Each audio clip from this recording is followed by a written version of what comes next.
નમસ્કાર દર્શક મિત્રો, હું શીતલ મહેતા. ન્યૂઝ ઓફ કચ્છમાં આપનું સ્વાગત છે. જોઈએ આજના સમાચાર. 11 એપ્રિલ સમગ્ર વિશ્વમાં પાર્કિન્સન દિવસ તરીકે ઉજવવામાં આવે છે. આપણે સાદી ભાષામાં કંપવા કહીએ તે રોગ છે. આ રોગ સંબંધે સારવાર કરનાર નિષ્ણાત ડોક્ટર દેવાંશી ગોર તથા ડોક્ટર દેવલબેન કબીરપંથી સાથે ન્યૂઝ ચેનલના નવીન મહેતાએ ખાસ વાતચીત કરી. જુઓ ખૂબ જ ઉપયોગી માર્ગદર્શન. 11 એપ્રિલ સમગ્ર વિશ્વમાં પાર્કિન્સ દિવસ તરીકે ઉજવવામાં આવે છે. પાર્કિન્સ એટલે કે સાદી ભાષામાં કંપવા. શબ્દ સાંભળીને જ ધ્રુજતા હાથ, ઝૂકી ગયેલું શરીર આંખ સામે યાદ આવે. પરંતુ આ પાર્કિન્સ રોગ એ માત્ર ધ્રુજારી નથી કે ન તો માત્ર વૃદ્ધાવસ્થામાં થતો રોગ છે. સમગ્ર વિશ્વમાં 1 કરોડથી પણ વધારે લોકોને પોતાના સકંજામાં લેતો રોગ એ મગજને લગતો એક ન્યુરો ડીજનરેટિવ ડિસઓર્ડર છે, જે વૃદ્ધાવસ્થામાં જ નહીં પણ યુવાવસ્થામાં પણ જોવા મળે છે. આ દિવસની ઉજવણી એટલે એવી વ્યક્તિઓના જીવનની ઉજવણી કે જેઓ ધ્રુજતા હાથે, લડખડાતા પગે, ધીમા સ્વરે, ભાવવિહીન ચહેરાએ, ઝાંખી યાદશક્તિ હોવા છતાં પણ મક્કમતાથી આ રોગ સામે અડીખમ લડી ગુણવત્તાભર્યું જીવન જીવી રહ્યા છે અને સમાજને પ્રેરણા આપી રહ્યા છે. આ દિવસ એટલે પાર્કિન્સન સામે લડતા યોદ્ધાઓની આ ખુમારીને ઉજવવાનો દિવસ. આ રોગ વિશે સમજણ અને દર્દીઓને સમર્થન, આ બંને પાર્કિન્સન રોગ વિશે જાગૃતિ વધારવાના અગત્યના પરિબળો છે. પાર્કિન્સનની સારવાર માટે ભુજમાં 2 ફિઝિયોથેરાપિસ્ટ યુવતીઓ પોતાનો સમય આપી વિનામૂલ્યે દર્દીઓને સારવાર આપે છે. ડૉક્ટર દેવાંશી ગોર તથા ડૉક્ટર દેવલબેન કબીરપંથી દર શુક્રવારે 10 થી 11 કબીર મંદિર સંકુલમાં પાર્કિન્સનના દર્દીઓને ખૂબ જ ઉપયોગી સારવાર આપે છે. ન્યૂઝ ચેનલના નવીન મહેતાએ ડૉક્ટર દેવાંશી તથા ડૉક્ટર દેવલબેન સાથે સારવાર સંબંધે ખૂબ જ ઉપયોગી વાત કરી. જોઈએ તેમની સાથેની મુલાકાત. નમસ્તે, હું doctor Devanshi Gor, bachelor of ફિઝિયોથેરાપીની ડિગ્રી MS યુનિવર્સિટી વડોદરાથી વર્ષ 2012માં મેળવેલ છે અને ત્યારથી ભુજમાં ફિઝિયોથેરાપિસ્ટ તરીકે મારી સેવા આપી રહી છું. ખાસ કરીને આજે વર્લ્ડ પાર્કિન્સન ડે છે, તો પાર્કિન્સનની વ્યાખ્યા તમે શું કરી શકો? શું થાય તો એને પાર્કિન્સન ગણીએ છીએ? પાર્કિન્સન એટલે એક ન્યુરો ડિજનરેટિવ ડિસઓર્ડર છે કે જે મગજમાં રહેલા ચોક્કસ પ્રકારના ચેતાકોષોમાંથી ડોપામાઇન નામનું રસાયણ ઉત્પન્ન થાય છે. તેની માત્રા કોઈ કારણસર ઘટી જાય છે. તેના લીધે આ રોગના લક્ષણો ઉદ્ભવે છે અને તે રોગના ઘણા બધા લક્ષણો છે. એટલે સાદી ભાષામાં આપણે માનીએ તો પાર્કિન્સન એટલે કંપવા કે ધ્રુજારી, પરંતુ હકીકતમાં માત્ર ધ્રુજારી એ પાર્કિન્સન નથી કે વૃદ્ધાવસ્થામાં થતો, વડીલોને થતો રોગ છે. એ પણ માન્યતા આપણી ખોટી છે.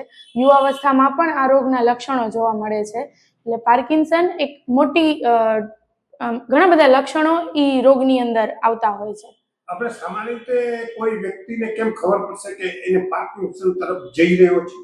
હા, શરૂઆત મોટા ભાગે પાર્કિન્સનની ધ્રુજારીથી થતી હોય છે, જે પિન રોલિંગ મોશન એટલે કે અંગૂઠો અને પેલી આંગળી એની પિન રોલિંગ, ધારો કે માળાનો મણકો ફરાવતા હોઈએ એવી રીતની અંગૂઠા અને આંગળીમાં ધ્રુજારીની શરૂઆત થતી હોય છે, જે ધીમે ધીમે ધ્રુજારી હાથ ઉપર વધતી જાય છે અને ધીરે ધીરે આખા શરીરમાં એ ધ્રુજારી વધે છે. માત્ર ધ્રુજારી હોય તો જ પાર્કિન્સન હોય એવું નથી. ઘણી વખત ધ્રુજારીના અસેન્શિયલ ટ્રેમર્સ પણ હોય કે નબળાઈના લીધેની પણ ધ્રુજારી હોય. આ સિવાય પણ ઘણા બધા લક્ષણો છે, જેમ કે હલવા ચાલવામાં, બેલેન્સમાં તકલીફ થવી, મોઢાના ચહેરાના હાવભાવ ઓછા થઈ જવા, બોલવામાં તકલીફ થવી જેવા ઘણા બધા લક્ષણો છે. આ સિવાય નોન મોટર સિમ્ટમ્સ હોય કે જે વ્યક્તિ પોતે ફીલ કરે છે કે મૂડમાં ફેરફાર થઈ ગયો, અચાનક ડિપ્રેશન જેવું લાગે, ખોટી ચિંતાઓ થાય, ખોટા આભાસ થાય, ઘણા બધા લક્ષણો છે. આમાંથી જો કોઈ પણ લક્ષણ આપણને જણાય તો યોગ્ય ન્યુરોલોજિસ્ટ પાસે આપણને પહેલા માર્ગદર્શન લેવું જોઈએ અને ત્યાર પછી એ ડાયગ્નોસ ડોક્ટર કરે કે આપણને પાર્કિન્સન છે કે નથી. અચ્છા, માની લો પાર્કિન્સન આપણે ડિટેક્ટ થઈ ગયું, એનું નક્કી થઈ ગયું, ડોક્ટરે કીધું, પછી આપણે શું કરવું જોઈએ? ડોક્ટર પાસેથી યોગ્ય દવા લેવી જોઈએ. ડોક્ટર આપણને જે પ્રમાણે કહે છે એ પ્રમાણે આપણને દવાઓના ડોઝ આપણને વ્યવસ્થિત લેવા જોઈએ અને ત્યાર પછી યોગ્ય એક્સરસાઇઝ કરવી જોઈએ. યોગ્ય ફિઝિયોથેરાપિસ્ટના માર્ગદર્શન હેઠળ જો એક્સરસાઇઝ કરવામાં આવે તો શરીરમાં થતી જકડાહટને આપણે ઓછી કરી શકીએ છીએ અને રોજિંદી બધી જ ક્રિયાઓ આપણે કોઈના ઉપર આધારિત રહ્યા વગર જાતે કરી શકતા હોઈએ છીએ. પણ આ જે આ ડિસીઝ શરૂ થઈ ગયો એને એમ કહેવામાં આવે છે કે અટકાવવો બહુ મુશ્કેલ છે.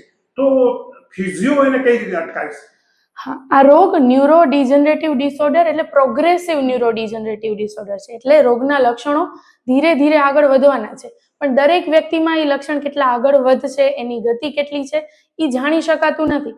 પરંતુ અત્યારના રિસર્ચ એવું સાબિત કરે છે કે જો આપણે પ્રોપર ફિઝિયોથેરાપી લીધી હોય, એક્સરસાઇઝ કરી હોય, તો આ રોગને આપણે આગળ વધતો અટકાવી. ફિઝિયોથેરાપી પાર્કિન્સન રોગમાં બહુ જ અસરકારક સાબિત થાય છે. જેમ મેં પહેલા કીધું, આ રોગના ઘણા બધા લક્ષણો છે. શરીર જકડાઈ જાય છે, તો ફિઝિયોથેરાપીની સારવારથી, સ્ટ્રેચિંગ એક્સરસાઇઝથી આપણે બધા જ સ્નાયુઓની ફ્લેક્સિબિલિટી વધારી શકીએ છીએ. ચાલતા ચાલતા બેલેન્સ નથી રહેતું, વારે ઘડી પડવાની તકલીફ થતી હોય છે, તો બેલેન્સ માટેની સ્પેશિયલ એક્સરસાઇઝ આવતી હોય છે. એ એક્સરસાઇઝ કરવાથી આપણું બેલેન્સ સુધરી શકે છે. ઘણી વખત પાર્કિન્સનના દર્દીઓની હેન્ડરાઇટિંગ બહુ નાની થઈ જતી હોય છે, કારણ કે ધ્રુજારીના લીધે પેન પકડવામાં તકલીફ થતી હોય છે અને હેન્ડરાઇટિંગ પણ પ્રોપર નથી થતી. એટલે મોટે ભાગે એમને બેંક અને બધા કાયદાકીય કામમાં જ્યારે સાઇન કરવાની હોય છે ત્યારે તકલીફ થતી હોય છે. તો એ ટાઈમે અમને પ્રોપર ફિંગર્સની એક્સરસાઇઝ બતાવતા હોઈએ છીએ કે જેના લીધે એમને એમની રોજિંદી ક્રિયાઓમાં ફરક પડતો હોય છે. સ્પીચ થેરાપી આપવામાં આવે છે, ઘણી બધી થેરાપી, અને ફિઝિયોથેરાપીમાં પણ ઘણી બધી એક્સરસાઇઝ પ્રોટોકોલથી આપણે એમને રોજિંદુ જીવન આપણે સુધારી શકતા હોઈએ છીએ. ખાસ કરીને તમારી પાસે કોઈ સારવાર લે, નક્કી કરે કે પાર્કિન્સન સામે લડવું છે, તો એને કેટલું સુધી તમારી સારવાર લેવી જોઈએ? કેટલા કલાકો તો કેટલા દિવસો સારવાર લેવી જોઈએ? હવે આ પ્રશ્નનો જવાબ હું એવી રીતે આપીશ કે જેમ મેં શરૂઆતમાં કીધું કે આ એક ન્યુરો ડિજનરેટિવ અને પ્રોગ્રેસિવ ડિસઓર્ડર છે, એટલે લાંબા ટાઈમ સુધી આમાં સારવાર લેવી જરૂરી છે. એટલે સૌથી પહેલા જ્યારે ડાયગ્નોસિસ થાય છે પાર્કિન્સનનું, એટલે અત્યારે તો સોશિયલ મીડિયા અને ગૂગલનો યુગ છે, એટલે કોઈ પણ વ્યક્તિ પહેલે ગૂગલ સર્ચ કરે છે અને તરત જ ડિપ્રેશનમાં આવે છે કે આ તો રોગ છે, એનાથી આગળ વધવાનો છે.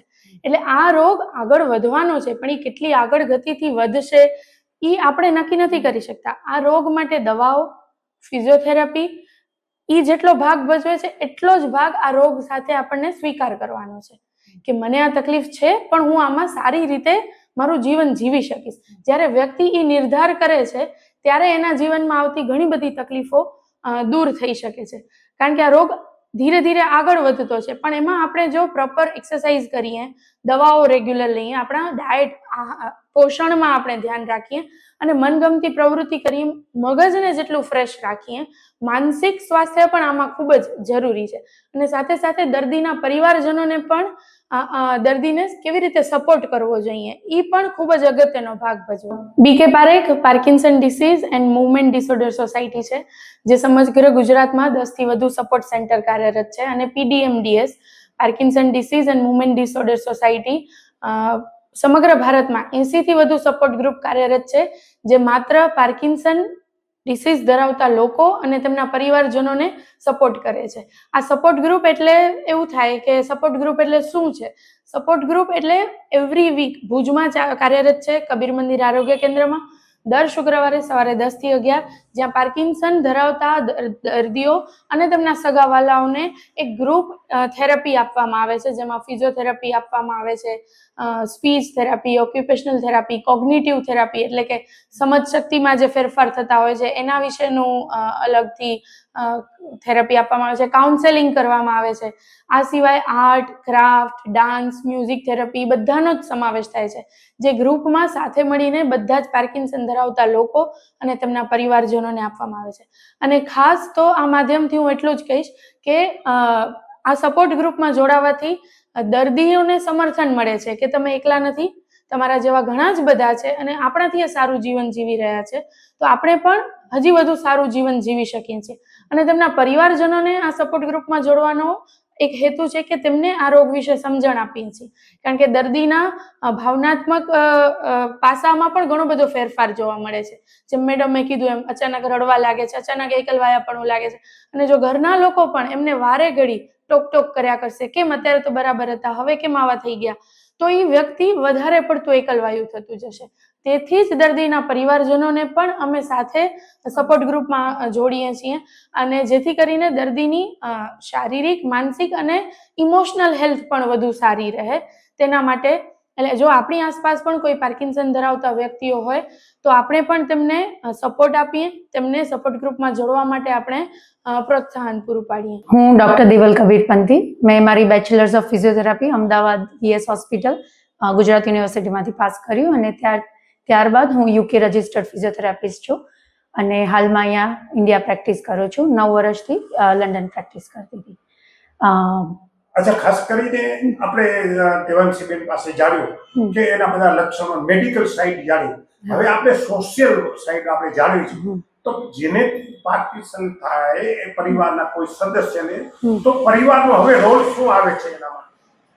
એટલે જેમ મેડમે કહ્યું કે આ રોગ જ્યારે થાય છે ત્યારે એક વ્યક્તિને નથી, એ વ્યક્તિની આજુબાજુ બધાને જ એ રોગની અસરો જોવા મળે છે. એટલે આ રોગની સાથે જે સહાનુભૂતિ એના પરિવારજનોએ જે દેખાડવાની છે એ ખૂબ જ અગત્યની છે. કારણ કે જ્યારે આ રોગની શરૂઆત થાય છે ત્યારે કોઈને ખબર નથી હોતી કે આ રોગ ચાલુ થયો છે. કારણ કે આ શરૂઆત એવી રીતે થાય કે નોન મોટર સિમ્ટમ કહીએ કે લોકોને એકલવાયાપણું લાગે, નાની નાની વસ્તુમાં રડવું આવે, કોઈ પણ વસ્તુમાં એમને એમ લાગે હું આ વસ્તુમાં એકલો જ છું કે એકલી જ છું. ત્યારે પરિવારને એમ થાય કે આવું ઓચિંતાનું કેમ સ્ટાર્ટ થયું. તો પરિવારજનો માટે આ ખૂબ જ અગત્યની સૂચના છે કે જ્યારે તમને ઓચિંતાના કાંઈ પણ મૂડમાં કે એ લોકોના હાવભાવમાં કે એમાં તેમને ફરક લાગે તો તરત જ એ વસ્તુને નોટિસ કરો અને એમને નકારી ના દો. એ એક ખાસ વસ્તુ છે. અને પરિવારજનોની મૂવમેન્ટથી લઈને એ લોકોની બેડ ટ્રાન્સફર છે, એ લોકોની માનસિક સ્થિતિને, કન્ડિશન, એ વસ્તુને હેલ્પ કરવી બહુ જ જરૂરી છે, અગત્યની છે. તો જ પેશન્ટને એમ લાગશે કે હું બધી જ રીતે મારે સહકારમાં છું. અધરવાઇઝ પેશન્ટને એવું લાગે છે કે હું એકલો જ છું, નિગ્લેક્ટ થઈ રહ્યો છું. એટલે પરિવાર માટે આ બહુ જ ઇમ્પોર્ટન્ટ મેસેજ છે કે જ્યારે બી તમને આ સિમ્પટમ્સ દેખાય એમને નકારો નહીં કે આ તો આવા જ થઈ ગયા છે, હવે આવું જ કરશે. એ ખાસ એક ચેતવણીનો અમારો સંદેશ છે. હવે બીજો પાર્ટ શું છે પરિવારનો? પહેલા તો એને સહાનુભૂતિ રાખવી જોઈએ. પરિવાર એને એમ ફીલ ન થાય કે એ એકલો નથી, નિગ્લેક્ટ નથી. આ પરિવારમાં પહેલા જેટલો સક્રિય છે એને રિસ્પેક્ટ છે. પછી શું કરવું? એટલે જ્યારે જો તમે ન્યુરો ફિઝિશિયન સાથે, એટલે એવરી ડોક્ટરની વિઝિટ કે એવરી ફિઝિયોથેરાપિસ્ટ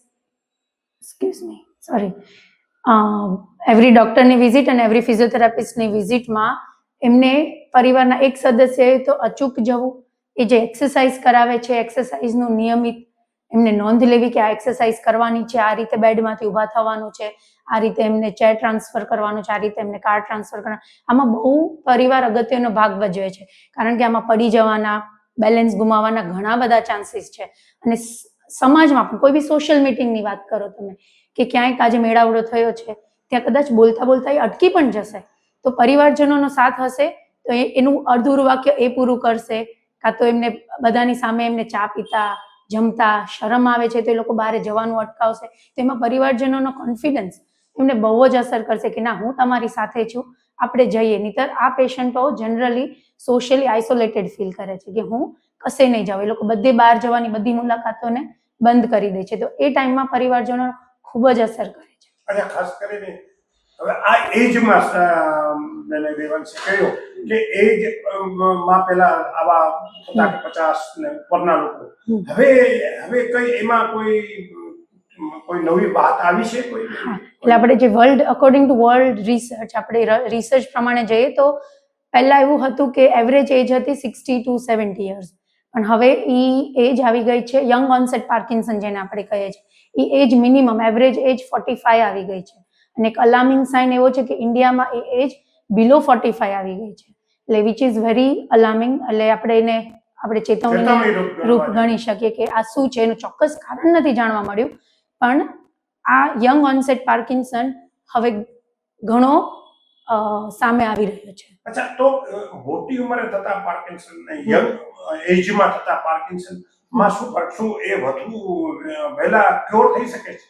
એટલે ક્યોરમાં આમાં કોઈ જ ગેરંટી નથી કે ક્યોર કોઈ, કારણ કે આ પ્રોગ્રેસિવ ડિસઓર્ડર છે. એટલે પ્રોગ્રેશન એક પેશન્ટનું બીજા પેશન્ટથી એકદમ જ અલગ હોય. એટલે કોઈક પેશન્ટ એકદમ 5 વર્ષે એક સિમ્ટમ, એની પાસે થોડી એનર્જી હોય, જેમ કે 50 વર્ષ કરતા એના કરતા વધારે એનર્જી હોય, વધુ સપોર્ટિંગ મળે. હા, એટલે એની અંદર જો તમે રેગ્યુલર ફિઝિયોથેરાપી લો, રેગ્યુલરની કસરત કરો તો તમે ચોક્કસપણે પ્રોગ્રેશન ધીમું કરી શકશો, પણ એની અંદર એડવાન્સ સર્જરી પણ આવે છે કે જે યંગ લોકો ટ્રાય કરે તો એ લોકોને થોડા 10, 15, 20 વર્ષ વધારે સારી રીતે નીકળી શકે અલોંગ વિથ એક્સરસાઇઝીસ. અચ્છા. તો હવે ઓવરઓલ જે હું નથી પૂછી શક્યો અને જે તમારે કેવું છે બંને માટે છૂટ છે, તો શું બાકી છે જે મારે તમને પૂછવાનું રહી ગયું હોય?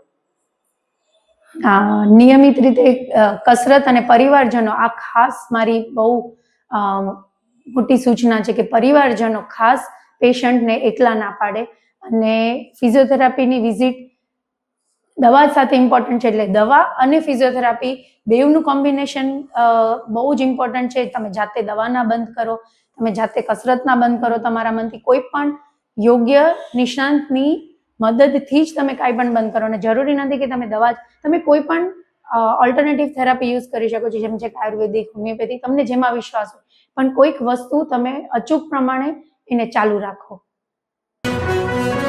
સોફ Kutch, power by Opal electronics, LG best shop, Vijaynagar road Bhuj, Rambagh road Adipur.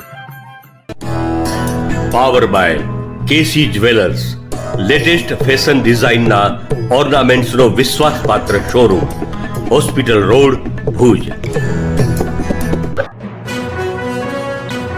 દર્શક મિત્રો, આજે તારીખ 11 એપ્રિલ 2025. આ હતા આજના સમાચાર. આવતીકાલે ફરી મળીશું. ત્યાં સુધી મને રજા આપશો. નમસ્કાર.